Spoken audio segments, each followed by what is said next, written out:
मावशी, काय झालं तुमचं? किती नुकसान झालं? तुमचं नाव काय आणि काय मागणी तुमची? माझं नाव हिराबाई अशोक कटके. आमची एवढी मका पाण्यात वाहून गेली पावसानं. 2 एकर मका वाहून गेली. मग आम्ही काय खायचं आता? आम्ही रोज जाणार रे माणसे. आम्हाला तेवढीच मका होती मागं आधार.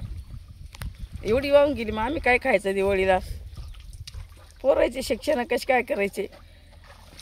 काय मागणी सरकारकडे काय मागणी आता? मग सरकारने द्यायचं ना आम्हाला काहीतरी भरपाई त्याची वाली. कर्जमाफी आणि याची मग कशी काय भरपाई की? तर मग आम्ही खाऊ ना. मग कटके, माझी 2 एकर मका वाहून गेली. सरकारने आता हे कर्जमाफीचं पण ती तातडीनं मदत द्यावी का? तर नाही देतात. हे चिखल खायची वेळ येईन दिवाळीची. कालच्या पावसाने तालुक्यासह एरणगाव परिसरामध्ये मोठ्या प्रमाणात पावसाने धुमाकूळ घातला. यामध्ये मका, कांदा पिकाचं मोठ्या प्रमाणात नुकसान झालं. शेतकऱ्यांच्या दिवाळीसाठी फक्त या तालुक्यामध्ये मका हे एकमेव हुकमी पीक होतं. आता शेतकऱ्यांनी स्वतःची दिवाळी कशी करायची, लेकीबाळींची बी दिवाळी त्यांच्यासाठी कशी साजरी करायची, हा शेतकऱ्यापोटं सगळ्या